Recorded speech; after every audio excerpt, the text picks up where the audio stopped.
Shalom saudara-saudariku yang terkasih dalam Kristus Yesus. Pernahkah Anda menonton film Schindler's List, sebuah film sejarah drama buatan Amerika yang dibuat tahun 1993, disutradarai oleh Steven Spielberg dan mendapatkan 7 piala Oscar. Film ini dibuat berdasarkan sebuah kisah nyata dari seorang bisnismen, Oskar Schindler, yang tinggal di Polandia selama Perang Dunia Kedua. Pada awalnya, Schindler mendapat banyak uang karena bekerja sama dengan bangsa Jerman. Sampai akhirnya dia sadar akan kekejaman pemerintahan Nazi. Dia mulai menggunakan uang dan pengaruhnya untuk menolong teman-temannya orang Yahudi. Dia berhasil menolong ratusan orang Yahudi supaya tidak dibunuh, sampai akhirnya di akhir perang, Schindler sendiri kekurangan uang. Di akhir film itu diceritakan Schindler harus melarikan diri. Orang-orang yang telah diselamatkannya datang mengucapkan terima kasih dan perpisahan kepada Schindler. Tapi tiba-tiba Schindler mulai menangis.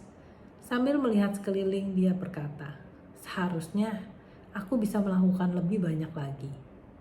Sambil memegang mobil dan pin emasnya, dia mengatakan, "Ini harusnya aku bisa pakai untuk menyelamatkan beberapa orang lagi." Kita lihat dari cerita ini, apa yang terjadi ketika seseorang mulai peduli dengan keadaan orang lain. Banyak orang yang bisa diselamatkan. Kita semua tahu cerita tentang orang kaya dan Lazarus yang miskin, yang diceritakan dalam Lukas 16 ayat 19 sampai 31. Dalam cerita ini diceritakan tentang dua keadaan yang bertentangan. Keadaan pertama diceritakan ada seorang yang kelihatan hidupnya sangat menyenangkan. Dia seorang yang kaya, mempunyai rumah untuk tinggal, berpakaian bagus, punya makanan berlimpah, hidupnya setiap hari bersukaria dalam kemewahan.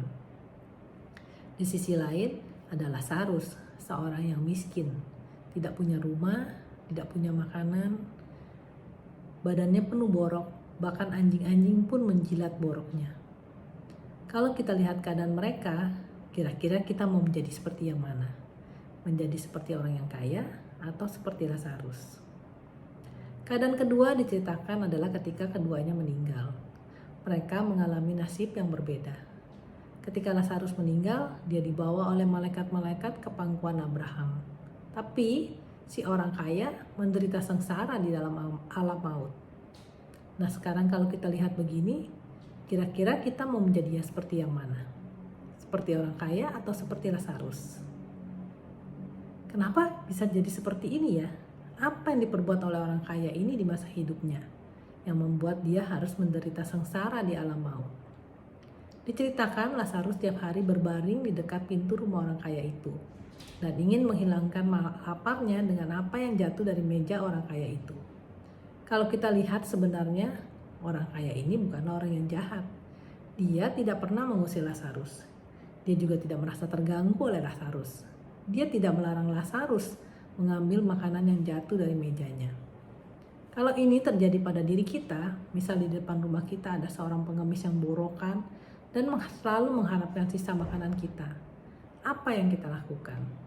Apakah kita akan mengusir pengemis ini atau membiarkan dia tidur-tiduran di depan rumah kita?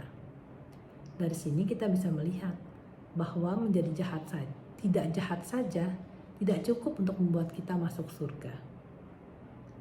Kita tahu bahwa ada dua macam dosa. Dosa akibat perbuatan kita dan dosa akibat kelalaian kita. Ingat doa taubat kita, bahwa saya telah berdosa dengan pikiran dan perkataan, dengan perbuatan dan kelalaian. Jadi dosa akibat perbuatan adalah dosa ketika kita melakukan sesuatu yang jahat. Sedangkan dosa akibat kelalaian adalah dosa ketika kita tidak melakukan sesuatu yang baik.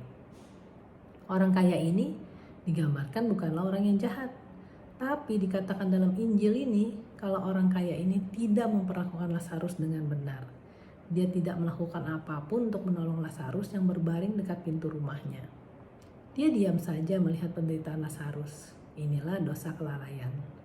Orang kaya ini dilemparkan ke alam maut bukan karena apa yang telah dia perbuat, tapi akibat dia lalai melakukan kebaikan. Amsal 21 ayat 13 mengatakan, "Siapa menutup telinganya bagi jeritan orang lemah, tidak akan menerima jawaban kalau ia sendiri berseru-seru." Paus Fransiskus menekankan apa itu dosa kelalaian. Beliau mengatakan, biasanya ketika kita hidup sehat dan nyaman, kita lupa dengan orang lain. Kita tidak peduli dengan masalah, penderitaan, dan ketidakadilan yang mereka hadapi. Hati kita menjadi dingin. Kita sibuk dengan urusan kita sendiri, sehingga kita tidak peka terhadap orang lain. Ini adalah sikap yang membuat kita lebih berfokus pada diri kita sendiri, sibuk berpikir tentang diri kita, sehingga kita sedikit berpikir tentang orang lain, juga tentang Tuhan. Kita boleh mengatakan kalau kita layak menikmati apa yang kita punya sekarang. Tapi janganlah semua ini membuat kita menjadi buta. Jangan sampai kita menjadi lalai dan menjauhkan diri hati kita dari Tuhan dan sesama. Yakobus 4 ayat 17.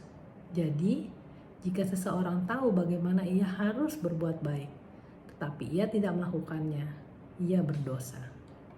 Bila ada masukan, mohon berikan komentar Anda. Jangan lupa di like dan subscribe, juga di share agar kita bisa saling memberkati. Amin. Tuhan Yesus memberkati kita semua.